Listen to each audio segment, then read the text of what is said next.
A serial killer tortures and kills people based on the 7 deadly sins. Arguably the most brutal of the killings is sloth, in which a man is strapped to a bed and tortured by a killer with drugs, starvation, and at least 1 amputation for exactly 1 year. The killer explicitly has a religious complex, and throughout the film you might be convinced he is indeed some sort of divine being. It seems like nearly all his plans go his way. He's always 1 step ahead of the investigators. The killer has created a hell of his own design. None of his victims are exactly godly people, they do commit sins, and they are punished in ways not unlike Dante's Inferno. No wonder the killer thinks he's an agent of God.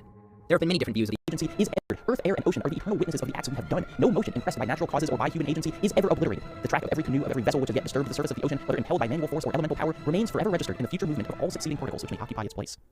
God, you realize, reading the chapter, to calculate every atom, every particle, its path forward and backward, is the infinite intelligence wielded by God. And accordingly, the end of this section, finale of the permanent impression of our words and actions on the globe we inhabit, regards our eternal judgment. Babbage, strikingly, chooses the example of a slaver throwing an imprisoned slave into the sea to lighten his ship, a crime rarely witnessed and even more rarely prosecuted. But if the very atoms of the earth record the movement derived from this crime, then the earth itself has witnessed it. The soul of the drowned man will need no living witness of his earthly agony, Babbage says. When man and all his race shall have disappeared from face of our planet, ask a dying victim, confront the murderer with every corporeal atom of his immolated slave, and in its still quivering movements he will read the prophet's denunciation. It's electrifying reading, a united vision of the world and its constituent parts, in which the past never disappears and the future is just waiting to be understood, all based on the compounding effects of every action in history. There is a nearness, and its gravity is echoing. But despite the breadth of his vision, despite culminating in a description of a final judgment of a crime after the end of all mankind, there's a step Babbage seems reluctant to take. If, as he says, perfect knowledge of the earth and its particles would allow you to trace its future but inevitable path, then that would imply that the actions of everything, everyone on earth, are also inevitable. He's describing a deterministic universe in which everything that happened or will happen is the only thing that could have happened. Where in this equation is free will? Babbage is reluctant to address it. In fact, even though a later chapter in the book is titled Reflections on Free Will, he opens said chapter by declaring he won't theorize on the question of if humans have, free will. His vivid picture of a crime judged long after both perpetrator and victim have died is an odd one. If the actions of the perpetrator were long before predetermined by the position of the particles of the earth, what does guilt mean in a world where every action has already been determined, in a world where every future crime already lurks in the swirling memory of the planet itself? While he had once fantasized about being the hero who stopped school shootings, over time Bill had gradually come to admire the killers instead. While he felt that a lot of the shooters out there were lame, he took a liking to Eric and Dylan from Columbine in particular. He told other forum users, "You might not want to admit it, but those two fuckers had style," admiring the impact they had on society and the moral panic that they caused. He looked up to them because they were bullied, but he did say that the victims they chose were owed some attention as they were innocent. On Halloween, Bill even dressed up as a school shooter, specifically Dylan Klebold, sporting his signature trench coat, rounded sunglasses, boots, and even carrying a model of his Tech-9 gun. He also wore a t-shirt similar to Dylan's, although their knowledge of the old gods. In the beginning, very little had changed in the twins' scam. They asked for food and shelter, preying upon the generous hospitality of the villagers. Magdalena and Elisa slowly drip-fed the farmers information about their supposed identities and their knowledge of the old gods. The scam allowed them to extract many more resources from the villagers than they were willing to spare. The twins knew that there would be a point when the villagers discovered their dishonesty and the hospitality, strange as it was, would come to an end. However, this time they planned on staying much longer. When the farmers began asking for more substantial evidence from the twins, they agreed to form an ancient ritual to prove their supposed identities. The twins' ritual involved the theatrical brewing of a potion, which they claimed had the supernatural power to grant visions. But in reality, it was laced with marijuana. They convinced the villagers to drink this potion. Now drugged and in a more suggestible state, the sober twins would continue to reinforce and convince the villagers of their lies. This proved to be a powerful and effective technique. Every time the villagers began to doubt the lies of Magdalena and Elisa Solis, the twins would develop new rituals to quell the disbelievers, each time upping the stakes. They began with an amendment for the first ritual, the addition of animal blood, the ingredients of the drug potion.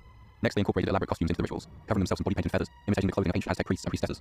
Two groups began to form in Yerba those who believed Magdalena and Elisa, and those villagers who still had their doubts. In the spring of 1962, the twins ordained 2 of the most faithful villagers, helped them perform rituals, and act as muscle to extract tributes from the non-believers.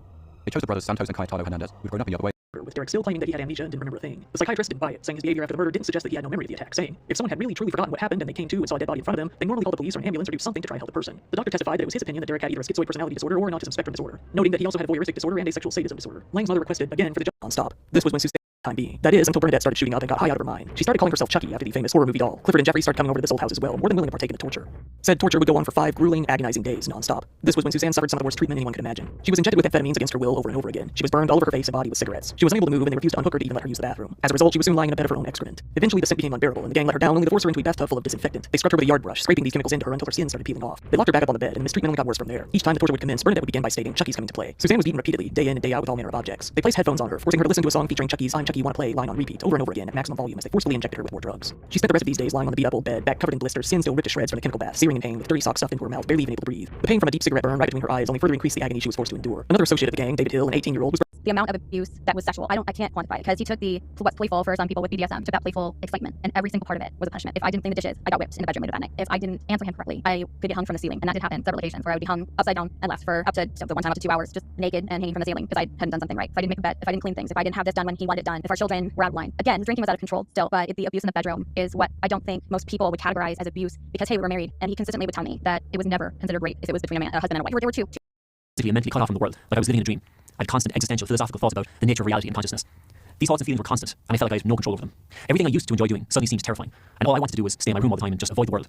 My dream in life had always been to make films, but now that's experienced before. When our brains experience a novel situation in the form of a different environment or activity, it requires more neural resources to code, which then makes time feel slowed down. This is why your childhood might feel like it lasted a lifetime, or why a 7-day vacation can feel like a month. You had to record more data to your brain, and your brain therefore had to take down more mental notes during that specific period of time. That data also probably came with really intense emotional states, which only exacerbates your ability to form new memories. In short, the more novel experiences and memories you make, the longer that period of time will feel. Based off the science, we already have to prove this. Researchers hypothesized that people's recollection of the pandemic period would feel like an eternity due to the amount of news stories and headlines that were being bombarded at us at every moment. For instance, a lot of people share similar sentiments of knowing exactly where they were, what they were doing, and even what they were wearing when they heard that Kobe Bryant died, or when it was announced that George Floyd was killed. But what they found is that while people's recollection of their memories is stronger when emotions, and specifically negative emotions, are tied to them, the lockdown still compressed the perception of time due to the extreme monotony of our daily routines. During lockdown, none of us were really experiencing anything novel or exciting. We can remember those negative traumatic moments in precise detail, but it still all feels like a blur because each of those details is just a speck in the canvas of time from 2020 to the present moment. This suggests that monotony has a greater impact on our perception of time than surprising news stories, and looking back on my life, I'd have to agree. But that still doesn't explain why this opinion of nothing feeling real since 2020 has been voiced primarily by young people. The obvious answer is that it's mostly young people who post online, and therefore the natural consequence will be that more young people will have a voice to amplify their thoughts about this. But I think it goes much deeper than that. I think it has to do with our most important developmental stages. And what thing is better to have during your developmental stages than having someone like a professional therapist to talk to? And that's why I want to talk about today's sponsor. You're still a kid. And ultimately, what does every single kid want? To be acknowledged, to be heard, to be seen, and someone to validate their experience and validate their reality. Think of the last time somebody even screwed you over or did you harm.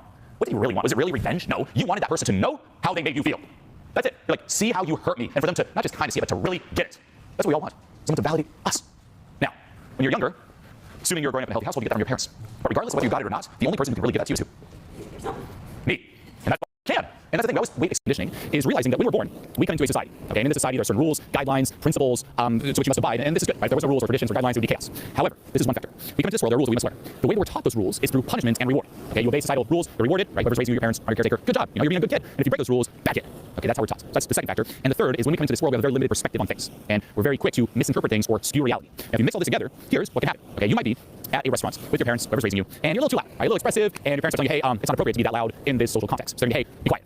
Now, their intention is to help you. It's to teach you the rules of society. But you might not interpret it that way. You might interpret it with your very limited perspective as a child as, my parents right now do not love me. Whoever's raising me right now, they don't love me. That's how you interpret it. I guess what? You're a child. If they don't love you, what could happen? They could abandon you. If they abandon you, what could happen? You could die. Right? You can't fend for yourself. So suddenly your survival instinct kicks in. Right now, I'm in danger, right? They don't love me. I'm not accepted. I could die. Oh my God. And what's going to happen is you're going to take the part of you that is loud, the aspect of you that is loud, and you're going to disown it. You're going to say, this here is threatening my survival. I'm going to take the part of you that is loud and expressive and banish it. I'm just going to not be this.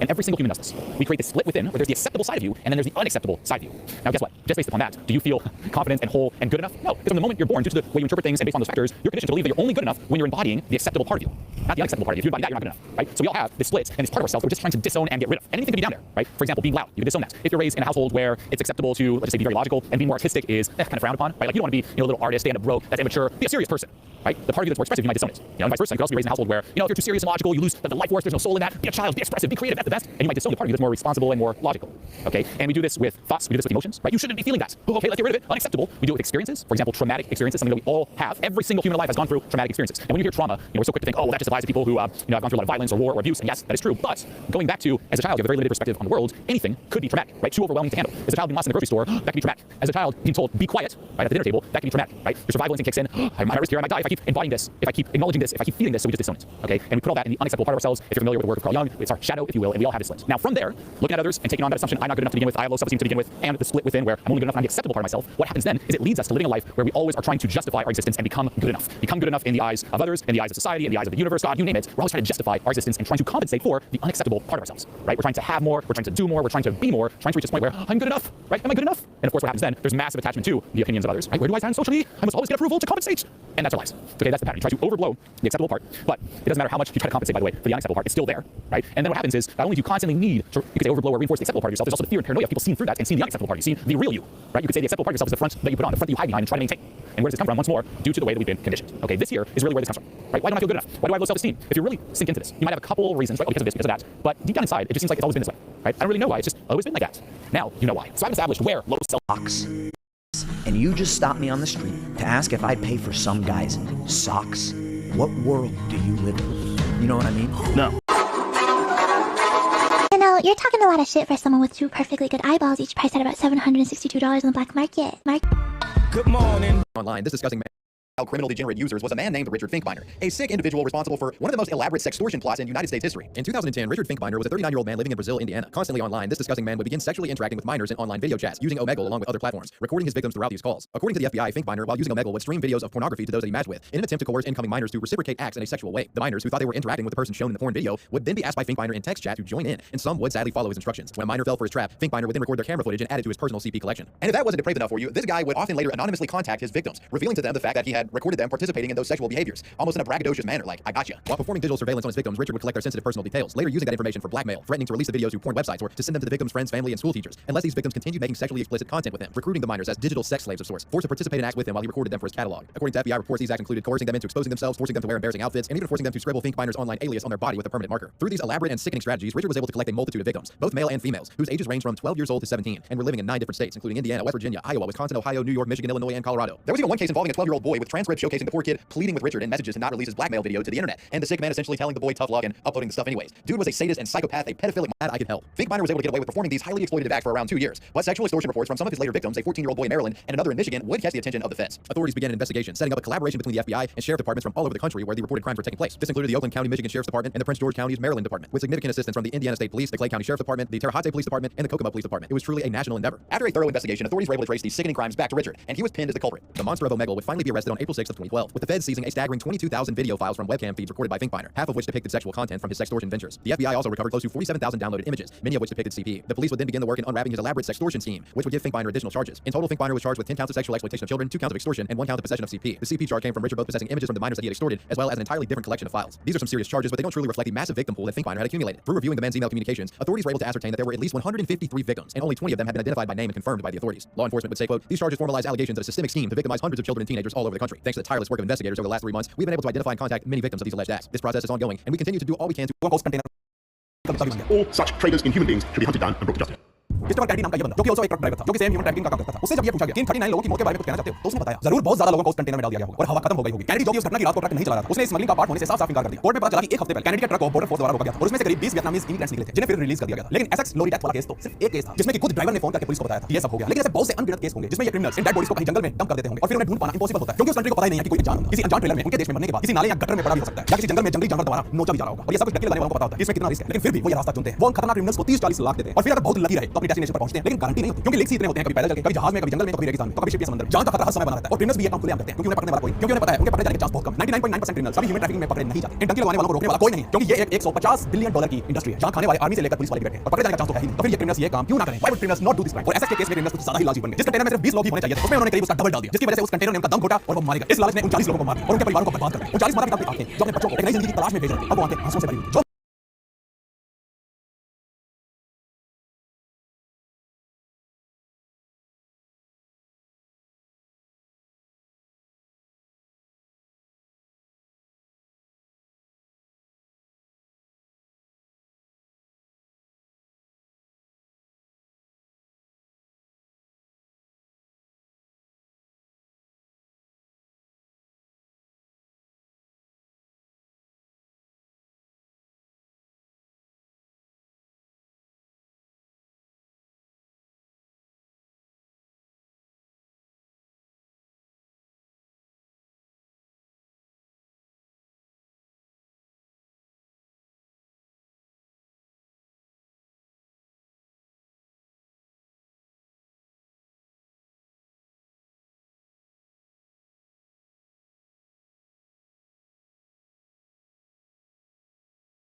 in loneliness, you are not alone. Chapter 3. Living the abnormal. Years of addiction 20 to 30. I can't quit anymore, but why should I? The wrong things are now part of me, and they are not enough anymore. Every day I need to see more, darker, crazier, dirtier, perhaps more edgy, and immoral is what can fill this hole. You also frequently call me Dad and Daddy as well as the others, which I guess we all just took as a joke at the time. Earlier I gave you some promises, because my sole purpose of this video is to help people who potentially are ruining their lives by not seeing their addicted blind spots. I could throw at you all the scientific studies that simply prove addiction is bad for you. I mean, if you want, you can pause and read each point. But instead of data and studies, I'll tell you what I know best, and that is my personal experiences. Truth is, it is often life that writes the best stories. It is somebody else's experience that has the power to inspire. I will tell you how this deep addiction affected my life, how it affected my relationship, what I will never be able to heal because of years of exposure, why I decided to finally quit, how I managed to quit, and why I believe we can all use the Chris Tyson and Mr. Beast situation for something good. Let's start with how this deep addiction affected my life. First of all, I wasted absolutely countless hours watching the wrong things instead of trying to improve myself. Honestly, I think it's safe to presume that if I used the same amount of time for self-improvement, I wouldn't need to wait till my 30s to succeed in life. It is by no luck that when I started going through a journey of quitting, and I used all that testosterone and energy for my career, things exploded in my life. Because I had so much power in me that I was channeling in the wrong ways, and that is what I believe a lot of youngsters and people who are addicted are channeling so much good energy that could be used for something beneficial into. Then there's also the absolutely messed up duality of life I had to live, where the more addicted you are, the more this overtakes you. At dinner, at school, at work, while driving the bus, on Discord chat, on a podcast in front of other people. Thoughts fill up your mind, and you already live in the future, waiting for that moment where you can get back home and relieve yourself. It also affected quite deeply my self-esteem, because I thought I could never find someone who would satisfy all my dark and messed up urges. And worst of all, when you are really deep into addiction, there's an underlying sense of self-disgust each time you finish. You sit alone in the room, and many times you feel like you're the loneliest person in the world. Anyone who struggles will know exactly what I mean when I say this. I spent years upon years feeling this dark emptiness inside of me, and nothing could fill it up. And honestly, I could talk about this for the next hour, because there are countless more ways it affected my life, but I want to progress through this quicker so you really get to hear each argument. Next, let's talk about how it affected my relationship. See, I don't want to go too much into this because I respect mine and my partner's privacy, but I can tell you that at first I even lied to myself that all these years of exposure to porn was a good thing, because I will be more creative, I know more. Well, in reality, the wrong things have a very bad impact on the relationship. There's a reason why so many adult stars come out and say they don't even enjoy most of the stuff they're filming, because it is all a performance. And a genuine relationship based on love is not a performance, but a real connection that totally messes up. And then you need years upon years of reprogramming, which leads me to the next question that I hope to save you from. What I'll never be able to heal because of years of exposure. After 24 years of seeing humans' darkest and deepest desires, there are elements in my mind that I don't think I can ever heal. I cannot unsee things, and I cannot remove the truth that there are specific degenerate things that activate me, that never would even be a part of me if I wasn't exposed to them. If I wasn't a poor, vulnerable kid, 7-year-old boy who unknowingly opened the door of no return. Earlier in this video, I said this hard truth, and every day I dig deeper into desires I never even knew existed within me. That is perhaps the best summary of what happens when you watch too much porn for too long. This is how Chris Tyson ended up on the animated young girl stuff. Back in the day, he found his fix, and it made him obsessed. It's clear based on how he was writing in these Discord chats. This is also how Mr. Beast could casually joke about a 14-year-old girl. We don't really have information, and perhaps never will. Jimmy, if you're watching this video, I invite you to comment on this to perhaps help us understand. But being friends with Chris, joking about his size, Mr. Beast most likely has his own experience and blind spot. The truth is, you don't know what you don't know, and there are certain things in life you're better off never knowing of, or they can potentially consume you. Who knows? If Chris never stumbled upon the wrong things, maybe he would still be a happy father with a healthy family and a positive impact on the world. And having all of this in mind, this is exactly why I decided to finally quit after all these years. I was incredibly lucky to find the love of my life. And back then I could see that even though now fizzling, my addiction was still influencing our relationship. And now that I also was becoming recognizable by millions of people, I wanted to be genuine and serve as a moral example. By no means, guys, by no means am I perfect, but I wanted to be a good person, to be good enough for Project Nightfall. I held myself to a certain standard. And that brings me to the fact that I'm noticing a certain hypocrisy attached to so many people on the internet who right now are out there trying to cancel Mr. Beast. Yes, he said something highly questionable, but based on the current information, you are all acting like saints, reporting on this thing with no additional value, getting millions of views, while I am confident many of you are not genuinely disgusted by his comment about bad behavior. Anyway, it took me quite a while to finally quit. I would have relapses, and even years later I still have to keep myself in control, because as we all know, the internet is just filled with clickbait that in a split second can reactivate my old habits. Years later I still have to control it. The rule is to never let it control you. For most of my life I didn't have a big enough motivation, and that's why I failed to quit. But with my career, my purpose, and especially my partner, I finally feel like I want to be a genuine person, no matter how hard it is. In all this, it's really important to say that I have an immense amount of compassion for people who try and fail over and over. Try, fail for years. Truth is, I am a very driven person. Everyone who knows me knows that I am up there when it comes to drive and motivation. I am super motivated, and I have quite a strong personality, and yet I struggle so much to ever arrive at a point of feeling safe about my addiction. I also have a great life now, so it's easier for me to not need to have a coping mechanism the same way I needed it when I was a kid. But you, if you're watching this now, and perhaps just like me, you have these lonely moments of struggle, I get you. I know exactly how it feels, and I feel for you. I hope my story will be your final trigger, because I can genuinely, with an open heart, tell you that life is better on the other side. It is not perfect. I still have moments when I miss it. I miss watching it. But these little moments are nothing compared to how it feels to finally overcome the invisible chains that used to control my life. Made this incredibly difficult chapter for Mr. Beast, whether you've been stuck in addiction for most of your life or you're young and new to this world, be a reminder that what feels good in the moment can also have horrible consequences. I have a little brother watching Mr. Beast. I have a little brother who's exchanged my addiction with any people, especially kids. And I don't really know what happened in Jimmy's life that he would bring a 14-year-old as a show like this. But like it or not, on a personal level, I can still sympathize with people who went too deep into the world of degeneration, because I myself am a part of it. I can sympathize with everyone watching right now who feels like I'm speaking their minds, because I freaking know how hard it is to live with the invisible chains of addiction. That is why I genuinely love you. I love you. Whoever's on the other side watching this, suffering, struggling in silence and loneliness, you are not alone. Probably has seen by now. But to someone who is deep in that dark world, this no longer stands as a moral dilemma. This is normal. And when abnormal becomes normal, people lose their sense of direction. That is exactly why you will hear Mr. Beast say something like this in the past. She was 14 at that time. The awkward silence says it all. And ever to the point where now you don't even see anything wrong with putting it on a wall and live streaming it to the world. Your perversion is more visible the longer you live with it. It becomes your blind spot. It's so normalized that you start making it your whole identity, just as Chris Tyson did. I mean, this might be a controversial statement, but some people transition genders because of a kink. And I wouldn't be surprised if that's the case with Chris. Again, I mean, no disrespect, but he even said it himself.